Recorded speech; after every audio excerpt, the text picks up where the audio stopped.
Yang ingin saya sampaikan, dan dengan mengucap Bismillahirrahmanirrahim, Golden Visa Indonesia hari ini saya luncurkan dan saya mengundang warga dunia untuk datang dan berkarya di negara kita Indonesia. We would like to invite the coach of the Indonesian national football team, Mr. Shin Tae-yong, to symbolically receive the Golden Visa Indonesia from the President. Oke, assalamualaikum warahmatullahi wabarakatuh. Selamat datang dan selamat berjumpa kembali bersama saya di sini. Tentunya masih seputar timnas Indonesia baik level junior dan senior.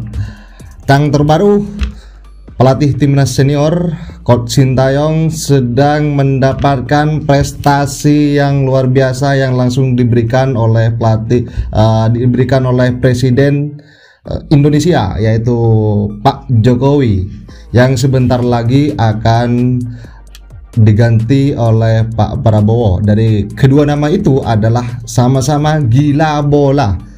Jadi sahabat-sahabat Garuda, dari berbagai cacian yang dilontarkan dari para pengkritik anti naturalisasi dan anti pelatih asing, yaitu Coach Shin Tae-yong dan gebrakannya dengan sebutan diaspora, pemanggilan dari pemain keturunan di luar sana ya. Jadi Coach Shin Tae-yong membuktikan dirinya kualitasnya memang di atas rata-rata. Jadi dengan bukti pemberian prestasi yang diberikan oleh Pak Presiden, Pak Jokowi, bahwasanya kalau bicara kualitas tidak seorang pun ya, masih belum ada sekelas pelatih yang bisa mendapatkan Golden Star di Liga Indonesia ataupun di Timnas Indonesia pada saat ini. Terjadi pada tahun 2024, masa jabatan Pak Jokowi yang sebentar lagi akan turun. Oke sahabat-sahabat Garuda, itulah merupakan prestasi ya. Jadi tak selamanya prestasi mengangkat piala bagi timnas Indonesia yang langsung mengangkat gini ya. Inilah prestasi saya, inilah trofi saya untuk timnas Indonesia, tidak. Jadi saat ini di era globalisasi, era modern atau regenerasi dari timnas permainan internasional, bahwasanya tidak selamanya permainan itu identik dengan sebuah hasil akhir. Tetapi meskipun kalian itu ada sebuah klub, misalkan ya, ada sebuah tim mendapatkan sebuah prestasi dengan mengangkat trofi misalkan, tetapi permainannya tidak memuaskan. Jadi kalau hanya hasil akhir, berarti kalian itu bukan pecinta bola yang sebenarnya, tetapi tidak menikmati bagaimana perjalanan saat permainan dari sebuah tim itu. Maka saat ini terjadi kepada timnas Indonesia di bawah kepelatihan Coach Shin Tae-yong. Jadi prestasi Coach Shin Tae-yong saat ini bisa dikatakan ya, kalau sebuah tim itu sudah bisa membawa timnas senior ke pra Piala Dunia 2026 zona Asia di putaran ketiga. Kalau timnas senior di Piala Asia berhasil melaju ke 16 besar. Kemudian untuk U23 berhasil melaju ke perebutan, yaitu dengan melawan Gini kemarin, namun akhirnya timnas Indonesia gagal. Oke, itu adalah merupakan sebuah prestasi sebelum mengangkat trofi. Jadi semoga bersama Coach Shin Tae-yong dengan gebrakannya nanti ketika sudah menginjak pada bulan September, karena pertarungan yang sesungguhnya juga akan dimulai Coach Shin Tae-yong bersama skuad senior Garuda Indonesia, dimulai di pertandingan kandang, di pertandingan tandang yaitu di Arab Saudi, yang mana kandang dari Arab Saudi atau stadion dari Arab Saudi ini bisa dikatakan adalah stadion yang angker ya. Tak sedikit dari para lawan yang datang ke sana itu menghasilkan poin sempurna. Tetapi semoga Coach Shin Tae-yong meskipun tidak menghasilkan poin sempurna di sana, paling tidak imbang atau paling tidak menyajikan permainan yang atraktif, atau rotasi-rotasi yang dilakukan, meskipun skema yang dilakukan nanti itu menyajikan permainan yang sejuk dan indah. Kalau kita bicara pelatih lokal, Bang, Shin Tae-yong itu masih di bawah Coach Indra Sapri. Oke, saya terima, karena Indra Sapri ya sejauh ini beberapa piala sudah di bawah. Tetapi catatannya ya, perlu dicatat juga kepada kalian para penikmat ya, bukan hanya sekedar pecinta, tetapi pada para penikmat sepak bola itu sendiri. Dari pertandingan permainan Ketika bukan sudah masanya Egy Maulana Fikri, bukan masanya Marcelino Ferdinand, ketika bukan masanya Witan Sulaiman, pada saat ini timnas Indonesia katakanlah di bawah U19 ya, bersama Coach Indra Sapri kemarin ketika permainan di U19 Piala AFF U19 juga di 2024 ini di Bung Tomo, pertandingannya seperti itu ya. Jadi ketika melaju ke semifinal, maka tak sedikit yang meragukan permainan dari Coach Indra Sapri. Bahkan ada yang mengatakan Indra Sapri bisa merebutkan juara. Dan saat ini ada tim yang sedang moncer, yang sedang paling ditakuti di Asia Tenggara ini, yaitu adalah Australia. Jadi timnas Indonesia wajib waspada ya. Jadi sahabat-sahabat Garuda, mengenai prestasi yang barusan saya sampaikan, bahwasanya cacian yang dilontarkan dari berbagai macam-macam cawe-cawe anti naturalisasi, anti diaspora, bahkan banyak yang mengatakan juga di komentar bahwasanya kecintaannya terhadap Sintayong itu sudah luntur karena selalu mengandalkan pemain diaspora. Kalau saya sendiri setuju. Dari starting line up yang diturunkan Coach Sintayong nanti di putaran ketiga full naturalisasi, saya sangat setuju. Karena mental saat ini timnas lokal masih perlu dibenahi. Karena kita bukan bicara yang lain lagi ya. Saat ini bukan masalah proses, tetapi bagaimana secara instan lagi. Jadi semoga Pak Erick Thohir mendatangkan pemain diaspora yang lebih tajam lagi, terutama di posisi nomor 9 yaitu striker, target man paling tidak.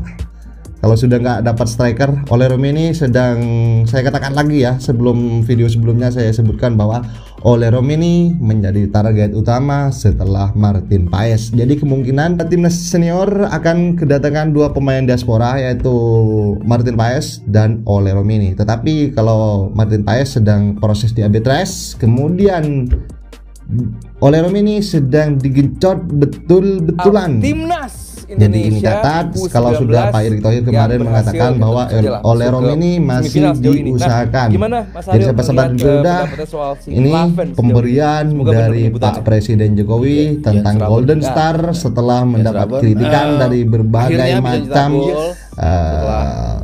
macam-macam kritikan ya kepada Bung Toel atau anti naturalisasi atau cawe-cawenya. Jadi Pak Jokowi dan Coach Sintayong ini sama-sama selalu dibenturkan baik politik apalah semacamnya ya. Jadi kepada yang tidak cinta Sintayong, kepada yang tidak cinta Presiden Jokowi selalu diserang kanan, kiri, atas, bawah, tengah, belakang. Jadi semuanya akan diserang. Oke sahabat-sahabat gue, mari kita simak bersama karena ini adalah sebuah cuplikan yang sangat luar biasa. Jangan lupa ditulis di komentar tanggapan kalian. Striker pun dia bisa juga execute itu gitu. Jadi modelan Ramadan Sanantanya lah atau Kicarakannya yang terabas-terabas ke depan, dia bisa juga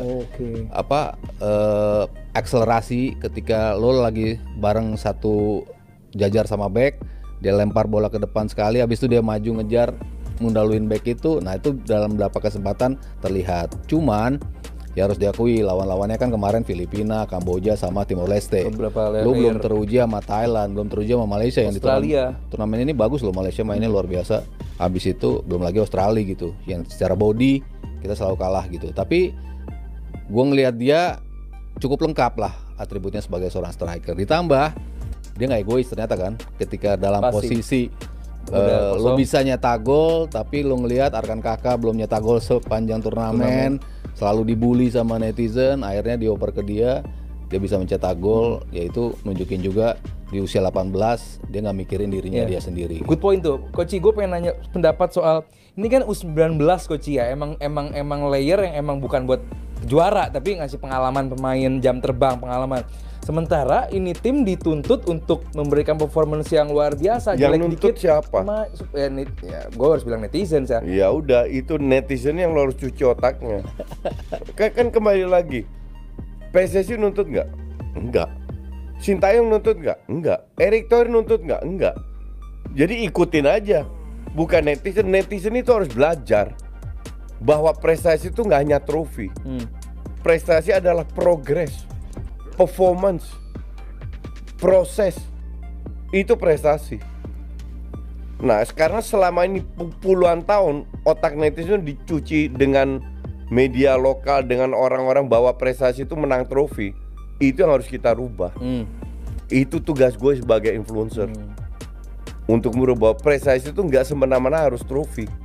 Kita ini bukan sepak bola yang levelnya nomor 3, nomor 10 besar dunia. Kita nomor 134. Itu pun naik juga kan? Itu pun naik dari 170-an sebelum Sintayong naik. Jadi kita itu nggak usah mikirin menang, nggak usah mikirin trofi, belum level situ. Kita harus mikirin progres sehingga nanti trofinya datang kalau progres prosesnya benar. Oke. Mas Aryo, sedikit kritik positif bagi permainan dari Indra Safri yang kelihatannya emang belum menunjukkan. Gue sih melihat pribadi kayaknya belum convincing deh gitu. Iya, belum teruji dari sisi defense karena yang Kamboja nggak menawarkan offense yang bagus. Mereka game plan-nya cukup jelas, laid back, low block yang bikin kita sulit untuk menembus mereka gitu. Tapi mereka nggak over serangan-serangan yang bisa kita jaga gitu. Timor Leste mereka punya kecepatan dan itu berapa kali menjadi masalah buat kita ketika transisi. Gue kebayang kalau mereka lawan Thailand, lawan Malaysia, lawan Australia, transition gamenya jauh lebih luar biasa. Nah ini harus teruji. Tapi ada beberapa faktor yang ternyata bisa menjadi kanal untuk mencetak gol gitu. Ketika lo buntu, ternyata set piece-nya dari corner kick berapa kali bisa membuahkan gol gitu. Iqbal Jawangge, si Kadek Karel bikin 2 gol dari corner. Itu suatu bukti juga ada something yang dipersiapkan juga nih sama Indra Safri untuk bisa ngebuat tim ini bisa mencetak gol lain selain itu. Tapi ada juga dari masalah-masalah elementer, operan-operan yang nggak nyampe, tiba-tiba transisi kepotong, intercept, itu banyak sekali terjadi. Ada 4-5 di setiap pertandingan. Ada dorongan yang menjadi penalti yang nggak perlu menurut gue di menit terakhir lawan Timor Leste. Nah itu kayak gitu-gitu tuh masih harus disempurnakan lah sama tim Indra Safri. Mungkin ya itu sih poin-poin yang harus lo betul-betul udah address ketika kita ketemu, entah itu Malaysia, entah itu Thailand di semi, lalu Australia mungkin di final. Oke. Kalau gitu buat gue sih ya semoga yang tadi bisa disempurnakan tendangan jarak jauhnya dari Kaviatur. Itu bagus banget tendangan jarak jauhnya. Kalau gitu ya kan usia 19 ikut turnamen sekarang nih penglihatan Abang seperti apa? Ya ini untuk 11 kalinya Indonesia ikut berpartisipasi U19 ya. Dari 2002 dan prestasi terbaiknya hanya 2013 juara gitu kan. Satu kali juara, 3 kali runner up itu berturut-turut 2017, 2018, 2019. Peringkat ketiga tuh. Selebihnya kita tidak bisa berbicara banyak di level U19. Juara terbanyak Australia, Thailand 5 kali gitu kan. Australia, Thailand ya 5 kali. Dan pernah juga jadi juara, Iran pernah jadi juara, kemudian Jepang juga pernah jadi juara, itu diundang. Dan yang Ali Jabakrah dan juga Razman Azmon itu pernah main di U19 Piala AFF ini gitu. Jadi ini memang rutin ya tiap tahun usia 19 ini. Betul. Sekarang digelar setiap tahun, diharapkan akan muncul generasi baru sepak bola di kawasan Asia Tenggara. Ya. Australia ikut kan? Australia 8 kali ikut, Kak. 8 kali ikut, hanya sekali dia gagal di fase grup pada 2014. Selebihnya 5 kali juara, 1 kali runner up, 1 kali peringkat 3. Nah, melihat Coach Indra sendiri ini apakah berpeluang untuk mengulang suksesnya di 2013 lalu yang pemainnya Evan Dimas kalau nggak salah ya? Betul. Eranya Evan Dimas sama eranya sekarang agak sedikit berbeda kan. Sekarang main bolanya lebih fisik kan. Dan sekarang juga ada 3 pemain diaspora yang ikut dipanggil. Welber Jardim, kemudian Marcelus Omaola, dan juga satu lagi Jan Revens di lini depan gitu kan. Ini semua itu Bang? Dari 2 kali bermain sebelumnya masih belum masuk dalam tim inti karena masih perlu adaptasi. Mungkin setelah ini akan menjadi pemain inti kemungkinan gitu kan. Karena memang Abang melihatnya bagus memang. Ya lumayan bagus. Kalau usia muda kan masih naik turun Kak. Kita nggak bisa mengukurnya kan nanti ketika dia udah usia 21 gitu kan, apakah dia main stabil atau tidak gitu. Nah ini yang menarik. Cuma masalahnya Indonesia ini kan rajin banget jadi tuan rumah kan. Ini tuan rumah lagi kita sampai final. Ini tuan rumah kelima kalinya kita jadi sampai final berarti tuan rumah ya. Betul. Nggak gandeng sama negara lain. Nggak gandeng dengan negara lain. Jadi kita 2005 jadi tuan rumah, kemudian 2013 jadi tuan rumah, 2018 jadi tuan rumah, 2022 jadi tuan rumah, sekarang jadi tuan rumah lagi. 5 kali jadi tuan rumah, tapi sekali baru juara. Nah, berapa negara Bang? Sekarang itu yang ikut total dari peserta sekarang 12 negara. Tapi ini berapa stadion yang kita pakai? Stadion dipakai 2, stadion Gelora 10 November sama Gelora Bung Tomo Surabaya. Oh di Surabaya tuh. Di Surabaya. Oke, gitu. Oke. Ini karena saking sibuknya. Sibuk nggak ngikutin lagi sepak bola Indonesia. Diri jadi wali kota jadi masih ukur tanah. Iya ukur stadionnya.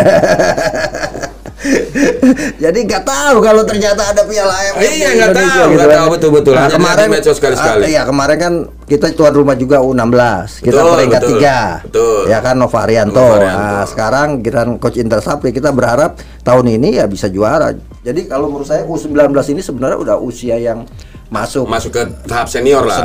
Kalau kemarin melihat Piala Eropa ya minimal 16 tahun. 17 tahun udah main Piala Eropa. Kita nih 19 tahun masih main Piala AFF kan. Artinya kan jenjangnya terlalu jauh antara Eropa sama kita. Tapi di sinilah ini pemantauan juga buat Kutsin ya kan, melihat talenta-talenta yang bisa naik ke timnas senior mungkin ya kan.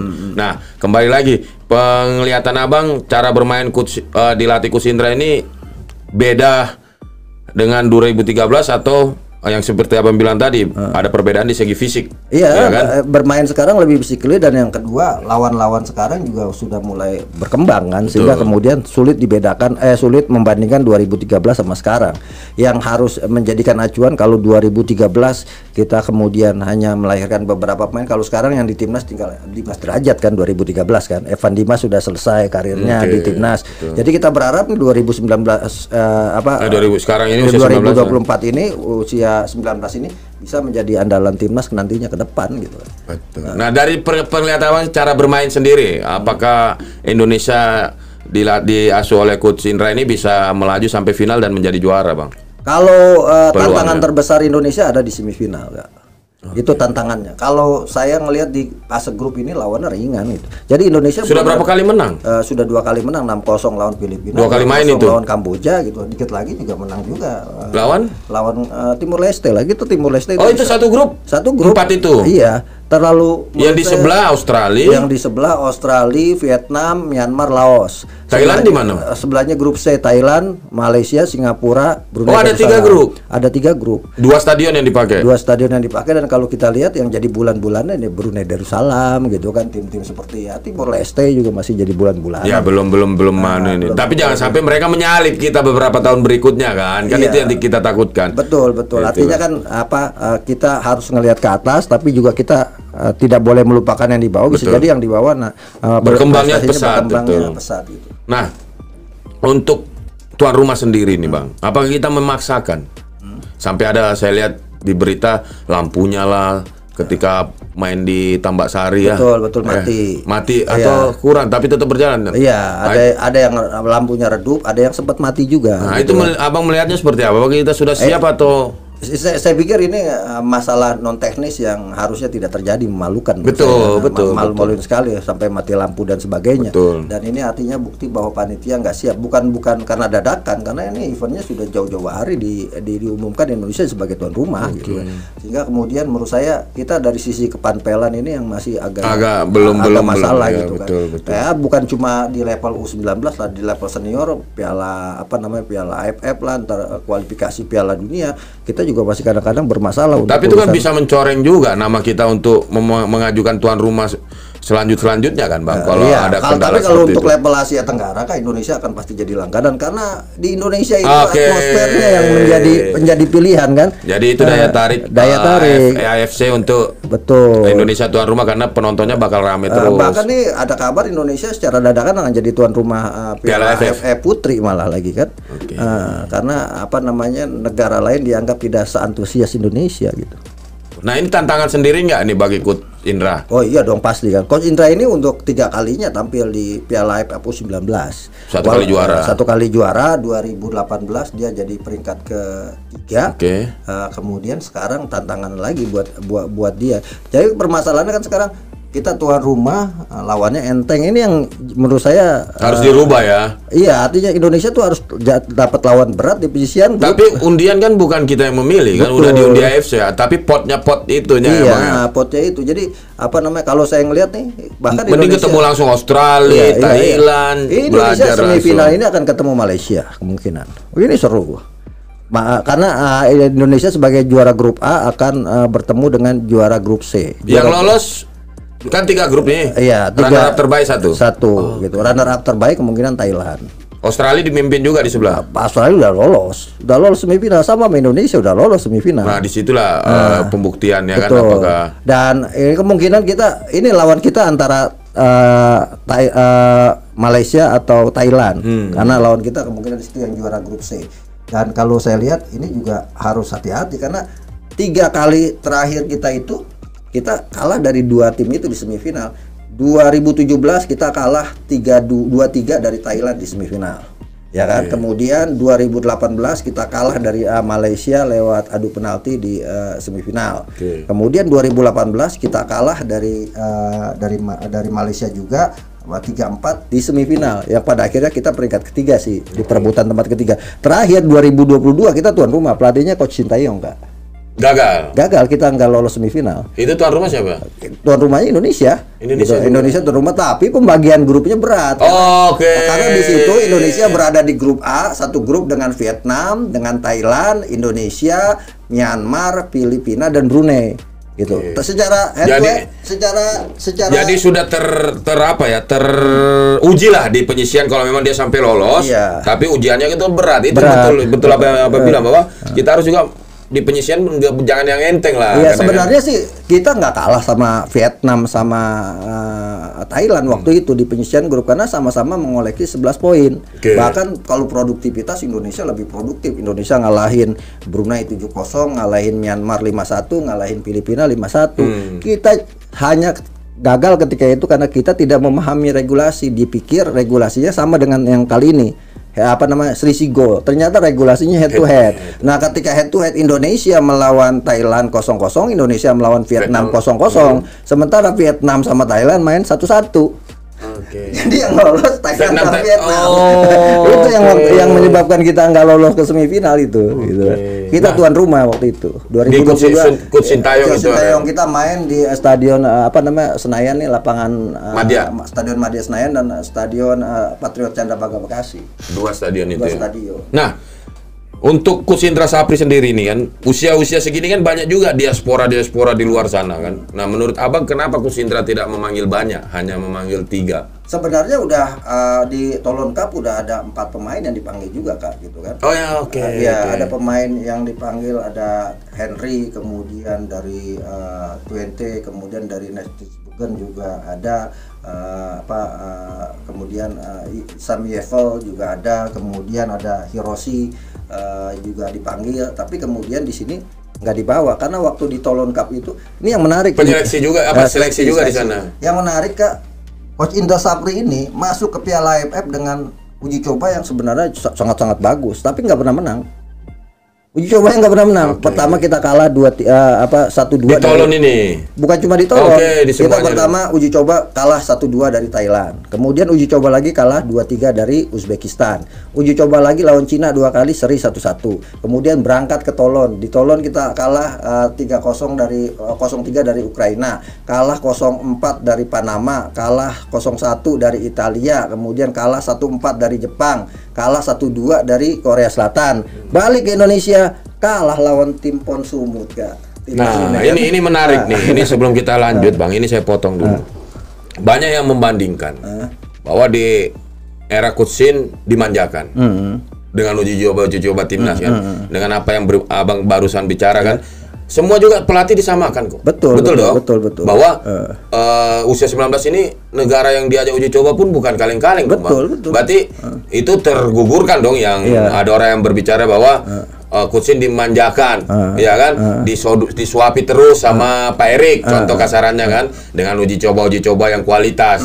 Buktinya 19 juga yang Abang sebutkan itu kan bukan cuma U19 juga Kak, bahkan tim nasional putri uji coba aja. Nah, itu kan berarti kan hampir sama semua dong, terbantahkan sudah dong Bang, bahwa pilih kasih kan terbantahkan Kak. Apalagi Toulon Abang tadi tahu bahwa lawan Italia di turnamen itu, sebelumnya ada Uzbekistan, ada Thailand. Kan itu negara-negara yang sepak bolanya maju. Betul. Nah, ini teman-teman bahwa tidak dibeda-bedakan. PSSI tidak membedakan pelatih usia dini tapi sama menurut saya sekarang pelatih PSSI itu udah luar biasa ya Luar untuk biasa, mempersiapkan luar biasa. tim nasional. Betul. Dia udah semua level diberikan kesempatan uji coba yang luar biasa. Bahkan sekarang udah diberikan kesempatan U16 juga, diasporanya juga dipanggil-panggilin itu juga. makanya saya bilang itu U19 diasporanya juga dipanggil-panggilin juga. Betul.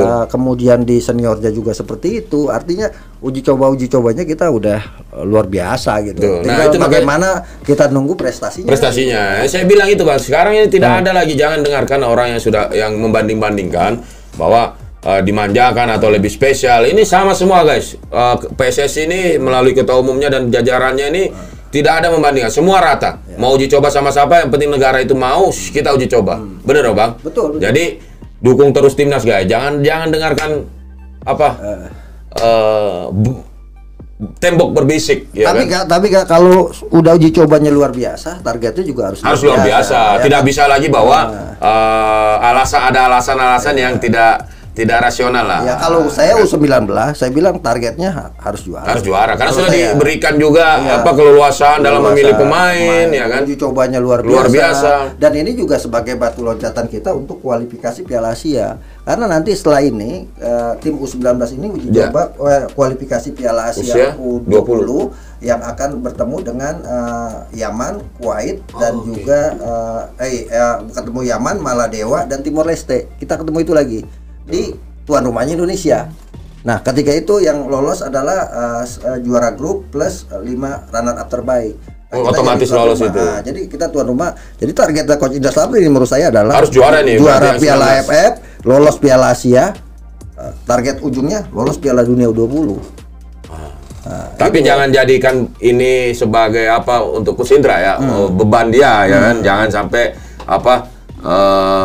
menyerang ya kan ke personal ketika mainnya jelek atau ya kan, kita tunggu hasilnya apakah dia berhasil karena sudah diberikan keleluasaan kan oleh PSSI dalam menentukan pemain menuju coba. Dan menurut saya yang paling penting adalah bagaimana Coach Indra sekarang menyiapkan tim ini untuk semifinal. Karena kemarin kan kita juga U16 misalnya, kita lawannya muda-muda juga di ketika semifinal langsung ketemu Australia, kita kalah 3-5 gitu. Nah, ini kan kemungkinan ketemu Malaysia, ketemu Thailand, tidak ketemu Australia. Jadi saya memprediksi nih Indonesia lolos di finalnya ketemu Australia. Tapi cara bermainnya Abang melihat sendiri? Ya, cara bermain kan chemistry-nya ini masih banyak yang kurang juga menurut saya kan. Kayak kemarin lawan Kamboja passing-passing masih banyak yang salah dan sebagainya. Tapi kan ini kan tidak bisa kita nilai secara game per game. Kenapa? Karena Kamboja main kemarin compact defense, dia bertahan aja gitu kan. Parkir bus lah. Sehingga kemudian Indonesia tidak bisa mencetak gol. Dan skornya berapa tuh? 2-0 hanya gitu. Dan baru bisa mencetak gol menit 71 lewat Kadek Ariel, kemudian menit 86 lewat Iqbal Gwijangge. Akhirnya kita menang 2-0. Nah, yang menarik di Piala AFF ini, kita ini justru top scorernya, pencetak gol paling banyak semua dari lini belakang. Iqbal Gwijangge 3 gol, pemain belakang. Kemudian si Kadek Ariel 2 gol, pemain belakang. Tony Firmansyah dari Persebaya, pemain tengah. Strikernya yang baru cetak gol cuma Jen Reven saya. Tapi kan itu bukan bahwa tim ini tidak memiliki penyerang. Ini salah satu penilaian saya adalah kolektivitas tim. Jadi semua lini itu bisa mencetak gol dikala buntu. Ya kan, contoh pemain belakang, contoh kayak saya center back. Ketika depan tidak bisa mencetak gol penyerang, free kick ini kan yang dilatih oleh pelatih, bukan tidak dilatih oleh pelatih strategi seperti ini. Contohnya ketika buntu akhirnya naik untuk heading dan bisa memecah kebuntuan. Nah, yang saya lihat dari Coach Indra ini yaitu pasti dilatih. Mereka dilatih ketika ada kebuntuan, lini yang lain yang bisa membuahkan gol, dan bukan penyerang itu jelek. Siapa tahu penyerang itu membuka ruang. Saya tuh lihat gini kan, ini perjalanan ya. Coach Indra ini kan di kelompok usia udah termasuk banyak memberikan prestasi buat Indonesia kan. U19 juara 2013. Kemudian U22 juara juga ya kan, dibawa juara Piala AFF U22. U23 juara SEA Games. Yang menarik perjalanannya dia ini selama ini, ketika persiapan sampai babak penyisian dan sebagainya nggak pernah menarik permainannya. Tapi giliran udah masuk juara gitu kan. Ya yang penting begitu kan.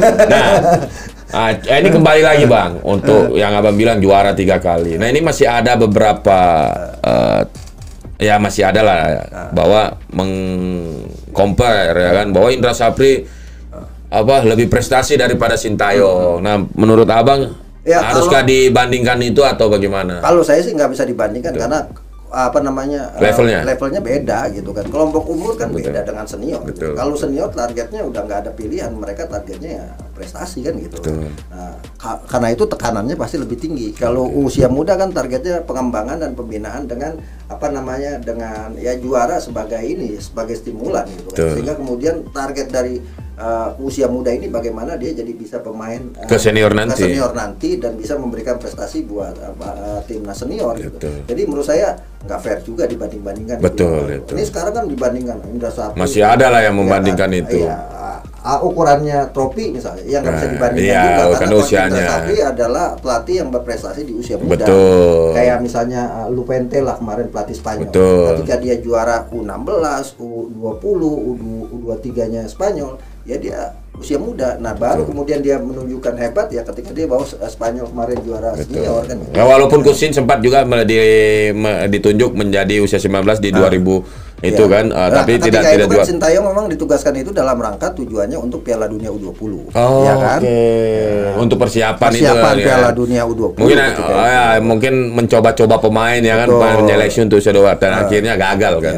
Jadi menurut saya kan siapapun pelatihnya ya harus kita dukung, tapi juga kita tetap harus kritisi juga untuk hal-hal yang positif. Jadi mengkritik kan bukan berarti membenci. Betul. Nah, ini yang saya suka pengamat yang satu ini guys. Sudah wise ya kan. Jadi tidak wase. Jadi betul apa yang dikatakan Bang Akmal, tidak ada lagi boleh membanding-bandingkan soal prestasi karena mereka semua sama membawa nama Indonesia. Ini juga artinya perlu diingat ya, kalau misalnya Coach Indra Safri gagal ya Pak, wajar kalau kemudian diganti gitu kan. Iya. Coach Nova gagal wajar diganti. Ya, sama juga Coach Sintayong gagal betul. Wajar diganti. Nah, selama dia melatih kita harus dukung. Iya dong. Ketika gagal baru kita kritisi kan. Nah, inilah salah satu pengamat yang saya cintai kan, lama tidak bertemu ternyata masih wise lah, belum belok. Nah, dan juga apalagi yang tadi saya bilang Bang, prestasi, fasilitas. Nah, yang fasilitas itu guys. Jadi tidak ada lagi yang dikatakan bahwa Cousin mendapatkan fasilitas yang lebih bagus daripada pelatih-pelatih lain ya kan. Tidak, semua sama. Dan kalian bisa dengar dari Bang Akmal sendiri, usia 19, usia 16, semua diberikan apa yang dia mau, ya kan. Sekarang tinggal tunggu prestasinya.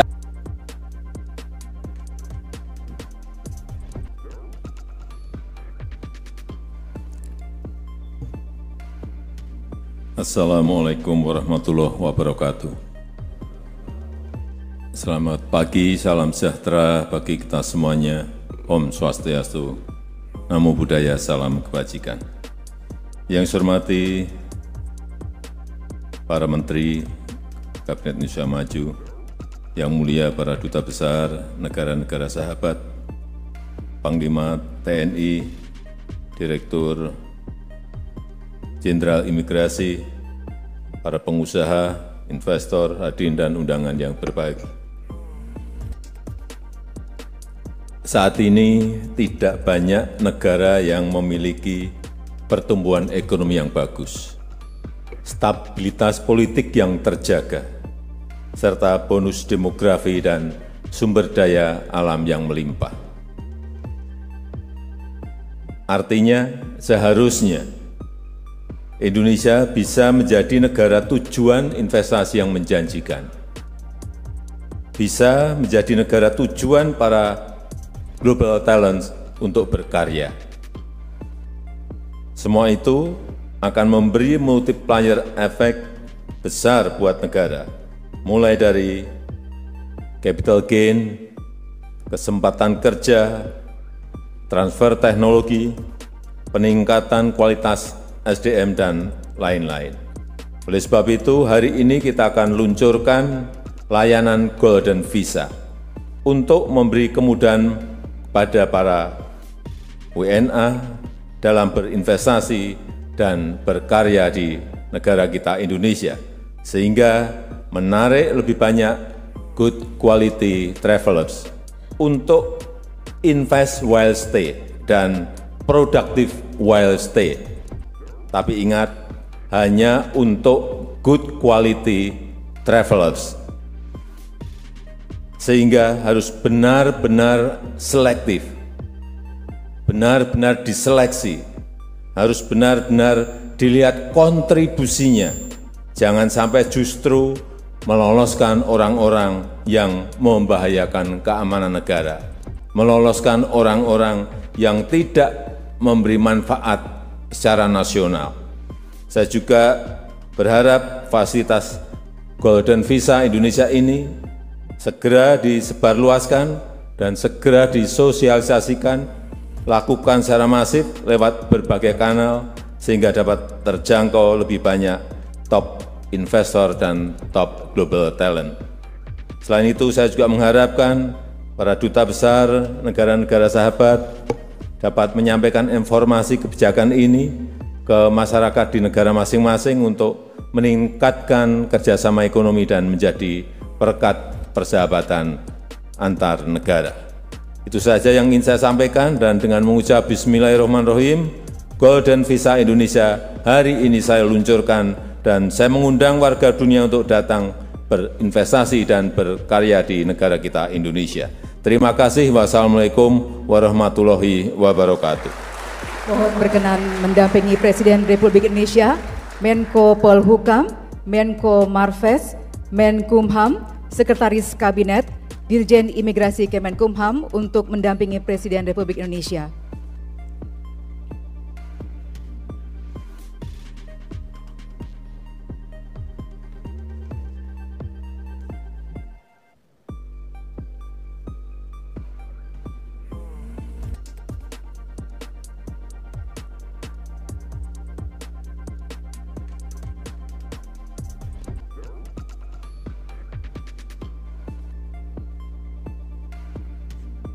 Untuk memulai prosesi peluncuran, kita hitung mundur bersama. 3, 2, 1.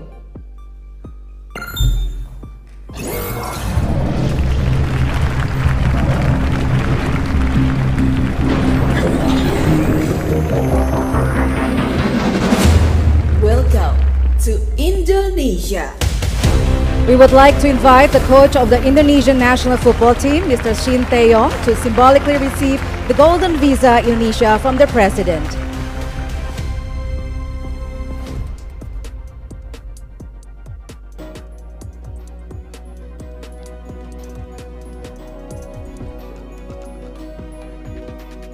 Hadirin, dengan demikian Golden Visa Indonesia telah resmi diluncurkan oleh Presiden Republik Indonesia.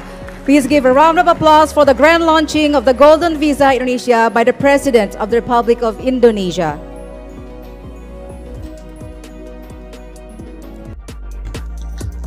Oke, sahabat-sahabat Garuda, lokal pret, lokal prot, anti naturalisasi, Timnas Indonesia, era kepelatihan Coach Sintayong bersama Pak Erick Thohir. Bagi kalian yang tidak setuju naturalisasi atau pemain diaspora, berarti kalian tidak setuju dengan keputusan dari Presiden sekaligus DPR yang dibentuk oleh Presiden itu sendiri. Jadi siapapun dari kalian yang tidak setuju naturalisasi secara gamblangnya, tetapi secara halusnya adalah pemain diaspora, maka kalian secara tidak langsung tidak cinta kepada Presiden. Yang tidak cinta kepada Presiden berarti tidak cinta kepada negara ini. Walaupun negara ini dengan sebutan negara Konoha, tetapi ketika berbicara tentang sepak bola, maka semuanya harus bersatu padu memberikan dukungan ketika Timnas Indonesia turun ke lapangan. Jadi permainan Timnas Indonesia Senior semoga mendapatkan hasil yang luar biasa nanti.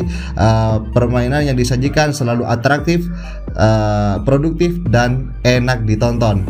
Dan juga permainan dari tim junior atau level under 19 di Piala AFF nanti, yang mana Coach Indra Sapri di sini sukses membawa skuadnya melaju ke semifinal dan akan melawan Malaysia. Maka siapapun dari kalian yang tidak cinta kepada Indra Sapri, yang tidak cinta kepada Coach Sintayong, yang tidak cinta kepada Coach Nova Arianto atau sebaliknya, atau mencintai semuanya. Jadi kalau saya sendiri, kalau sudah timnas, maka dukunglah siapapun pelatihnya, siapapun pemainnya. Tetapi kalau permainannya tidak berkembang, maka perlu dikritik dengan kritikan yang positif. Jadi jangan menyerang begitu saja, mengkritik begitu saja. Dan saat ini timnas senior dengan kualitas pelatihnya Coach Sintayong secara terang-terangan di depan publik mendapatkan Golden Star dengan momen yang diberikan langsung oleh Pak Presiden Joko Widodo. Jadi yang sebentar lagi akan diganti oleh Pak Prabowo Jokowi itu adalah sama-sama gila bola, apalagi Pak Erick Thohir lebih gila lagi. Saya juga lebih gila lagi kalau ini semakin greget ya. Oke sahabat-sahabat Garuda, bagaimana tanggapan kalian dari pernyataan-pernyataan yang disampaikan barusan dari awal hingga akhir? Jangan lupa ditulis di kolom komentar di bawah ini, dan jangan lupa di subscribe channel ini agar kalian tidak ketinggalan informasi penting khususnya. Dan saat ini gebrakan sedang digenjot oleh PSSI, Pak Erick Thohir, oleh Romeni sedang diusahakan. Kalau sudah diusahakan ya, berarti tinggal menunggu pengumuman. Semoga berhasil. Catat ini, semoga berhasil lobby-lobby yang dilakukan oleh PSSI, Pak Erick Thohir, untuk mendapatkan oleh Romeni atau paling tidak striker yang lebih gacor lagi ya. Jadi juga ada sebutan ya, seorang Jan Evans sudah Ronaldo-nya Indonesia. Semoga berkembang, amin. Oke sahabat-sahabat Garuda, itu merupakan statement yang saya sampaikan. Semoga bermanfaat dan salam olahraga.